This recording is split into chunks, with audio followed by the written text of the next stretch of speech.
Live from the chicken wing capital of the world, Buffalo, New York. You're listening to the Childcare Bridge podcast, your source for the best tips, tools, and tactics on how to market and grow your childcare center, ensuring total domination. Total domination. This is the Childcare Bridge, and this is your host, Michael Tasner.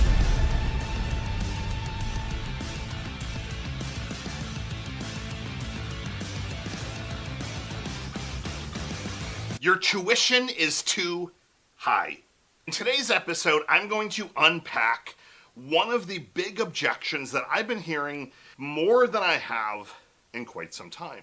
And that is the objection around price and tuition. Now, this came up in a very large way by analyzing data. So as a small aside for you, if you're new here, welcome. Great to have you here. I look forward to teaching you and giving you every tip, trick, tactic, tool that I can to help you grow. But if you're not new here, you know that I am huge when it comes to monitoring data. Data, not drama. Being able to see how your centers are doing on at the very least a weekly basis, if not daily. I want to look at the marketing gauges. How many leads, how many tours, missed tours, conversion from tour complete to enrollment, to be able to give one of my favorite numbers, which is cost per enrollment, or CPE. And I had noticed that there were a couple of centers that have what I would deem a little bit of a higher tuition in their area. And I noticed that the conversion from tour to enrollment has slowly over the last 3.5, 4 months been declining. So we wanted to dig a little bit deeper. To me, one of the quickest ways to dig deeper, again, as you start to dissect the data, is there something different that happened? Did the lead quality change? So you want to see, is there one thing within that formula that is an outlier that you can start to pinpoint? So the ads really haven't changed drastically. So the leads that were coming in and the flow was still the same. The tours, the days of the tours were still the same. Now, obviously, there's seasonality. You're going to have some ebbs and flows. So I'm not necessarily comparing August enrollment with essentially, let's say, May or earlier, or even March. Like, there's obviously going to be those enrollment months which are peak. But that's why you start to average things out. So if you know your averages every single month, you can be trending. How are you looking at year to date? How are you looking at month to date, month over month? How are you looking at from a 90-day average standpoint? Armed with this data, you can start to spot potential issues. But also, you can start to spot potential run-ups. Now, what is a run-up? Like a stock taking off. If something starts to positively go in a direction that you have not seen in quite some time, I don't want to simply look for issues 24/7. I want to see what's not working, but also what is working. And if I'm all of a sudden seeing the number of leads climbing rapidly and my cost per lead has stayed consistent, I want to see what's going on there. Maybe I want to add some more money to that fire, fan it a little bit further so I can drive more tours, more enrollments. So I'm always watching the data. And what we had identified was that going into these tours, the tours were the same. It was the same person. However, we have a form that they fill out after the fact of a tour. And it provides some notes. What are some of the questions that were asked? What was the overall kind of vibe? And there's an exact framework. But the one area that I like to laser in on are objections. What were the objections that were given? Either the objections as to why they're not going to enroll today, or potentially why they're not going to enroll. And I had started to notice with this particular basket of centers that finances, money, like this has been continuing to come up. Now, we are living in a little bit of an uncertain economy right now, so I get it. If you're in certain sectors of the economy, nonprofit organizations, for example, some of the government organizations, there's obviously a lot of ebbs and flows right now. So I could look at that, but that wasn't necessarily the case for this particular center / basket of centers, multi-location. They were simply starting to get the objection of money. So how do I handle this? And I'm going to give you two completely different points that you're going to want to action and implement in your tour process, your tour follow-up, and even your pre-tour materials. So the first thing, one of my favorite ways to answer this objection, it has to be done in a playful way. The tonality of how I'm going to deliver this is very, very important. So I will say something like this. So I've got three options for you. And the three options, you can either have cheap and good, or fast and cheap, good, fast. You can only have two of those three. Now, it's done in a little bit of a playful way. Now, the reason that I like to do it in a playful way, and I'll follow up again with something in just a second, it kind of takes them off. Go, well, what do you mean? I can only have two of the three. And what I'm trying to get at with them, and again, in a playful way, is that they can definitely find a different center that is cheaper, but if they have two of their other things that they're aiming for, they're not going to be able to get them. Now, with this analogy, it doesn't completely correlate to childcare, because fast is more about product delivery or service delivery. So sometimes I'll substitute that and I'll say you can have good education, you can have an amazing center, or you can have the cheap aspect, but you can't have all three. So you could have amazing center and you could have a cheap, but the curriculum, the education is going to be terrible. Or you can have a great center and a great education, but that's not going to be cheap. And I like to do it again in a playful way. Now, have most directors taken this and kind of adapted to it? The answer is no. I've kind of taught this and said, hey, I want you to kind of make it a little bit more playful, a little bit more fun to kind of diffuse it. But then I will ask them a pointed question. And this one, also the tonality is important, but this one is not a joking thing. I'll say, as compared to what? So your tuition seems really high. As compared to what? And then I pause. Well, as compared to the free tuition that I can go and get over here.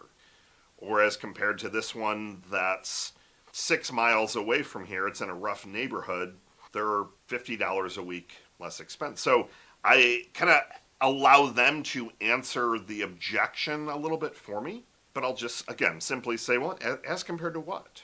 And I let them talk. And then what I'm looking at doing is I'm really looking for the biggest, the most real objection in there. And I'm hoping that they deliver it to me on a silver platter. Is price, when it comes to childcare, the number one thing that is going to determine do they enroll with you or not? The answer is almost always no. If they connect with your director, with your teachers, if they like your curriculum, the location, feel safe, they feel comfortable, and you're $200 a month higher than a different center, but they resonated with you, they will find the $200. Now, are there going to be some cases where price is the only deciding factor? Yes, but that is when they're looking more for a traditional daycare center, for example. They're not asking about curriculum. They want to know how early and how late they can drop the kids off. Are there any late fees on paying? Like, it's a different type of family, which leads me to the latter point of this training. You need to understand exactly who you are trying to bring to your centers. Are you trying to bring the people that $200 a week for tuition seems very expensive? Or are you looking to bring the people that they want the best center in town, they want the most prestigious, they want STEM combined with Montessori, combined with some Reggio Emilia, and like, what are they looking for? Now, I know that I just spouted off a whole bunch of curriculum, but you need to really be in the minds with the families that you're trying to bring in by analyzing the current families that you have, that you are like, hey, I would love 1,000 more of these families. Well, tell me about them. What do they look like? What is their education? What do they value most about your centers? Do they send you and your team emails daily and you like that because they're kind of active and they want to be able to go back and forth about things? Or do you prefer families that maybe a couple of times a month they write in, but they pop in, they're always on time, they pay on time, and they're grateful. Like, what kinds of families do you want to attract? Because when I look at it, it definitely starts from the marketing standpoint, and it also starts with all of that pre-tour and that here's more about our centers. As you're indoctrinating them in your teachings, in your methodologies, and why you're different, why you're better, those are the points that you're going to be conveying, and that's going to weed out the people that are not a good fit. If you know that your tuition is the highest tuition in town, if the average across all the other centers that you know are within, let's call it 7 to 10 miles, let's say it's $400 a week, and you're charging $600 a week. Spoiler alert, I actually love being at the top. How do you have to market? How do you have to show up? What are some of the words that you have to use? Like, you can't be talking about traditional, and you're not going to use the word affordable. You're going to use the words like prestigious, state of the art, the best, second to none. You're going to make sure that the languaging that you're using, not only that's going to attract the families that go and look at an ad, whether that's on Facebook or Google or Reddit or YouTube or your website, everything needs to tell that story so that you're attracting those right families. So while I had said in the first example that the marketing didn't change, what we had started to notice was that we weren't really set up to handle that objection the right way. The director, because we secret shopped the director, they started to kind of react in a different way when they were asked that question, and then it really got uncomfortable. But when you start to make it a little bit more playful, then you say, well, totally understand, but you're saying we're a lot more expensive as compared to what? And I don't say as compared to who, I say as compared to what? And it's, well, this other center here, well, completely understand that, but please also understand that we're a bilingual school, for example. That's a traditional school. Now, if you're traditional versus traditional, that also goes back to why I want you to know and have and be able to rattle off lots and lots of small little differentiators. We have the more convenient location. We have better cameras, better apps, higher quality teachers, higher tenured teachers, more flexibility on rescheduling. We're open for the most amount of days. We have retention bonuses. We have a discount for summer camp on families that are here during the school year. You want to go and find all these different things so that when you are hit with that objection, you are able to rattle off a bunch of stuff, but ideally you're rattling off stuff that they are concerned with. And that goes back to knowing your customer, knowing who you're trying to attract. What is most important to these families? What is most important to these parents? So that when you are on the higher game in town by way of price, tuition, investment, A, you're doing your best to attract those types of families, but B, you're then lock and loaded, ready to go to actually handle that objection. It comes down to being trained to handle objections. Most directors, most people that you have doing these tours, yourself included, are not trained snipers when it comes to being a salesperson. But this price one is going to keep coming up more and more and more than we have seen in quite some time due to the economy. So you've got to be ready. Option A is you diffuse it with a little bit of fun and you say, so can we play a quick game? So I hear what you're saying. I'm going to give you 3 things to pick from. You can pick 2. Number 1 would be the least expensive. Number 2 would be the most amazing state-of-the-art facilities. And number 3 would be a high-quality education. Which of those 2 are most important to you? And they might say cheap and great tuition. So great, just so we're clear then that you don't mind if there's no playground, they're not learning with computers and anything STEM related. I just want to make sure we're on the same page. Well, no, that stuff is important. Okay, got it. So you kind of diffuse that in a more playful way, and then you drop on that line of as compared to what, and you let them talk. They should be doing a lot of the talking so you can hear and listen and see what is actually their objection. Well, maybe it's too far. They're concerned they're not going to be able to get there by 9 o'clock, for example, because they don't start work till 9:30. They don't want to get into work too much earlier. You start to listen for those objections, but you also have those little one-liners lock and loaded ready to go because you know your customer. You know who you're trying to attract, so your marketing is better to attract those people. Your indoctrination before they walk into your center is better.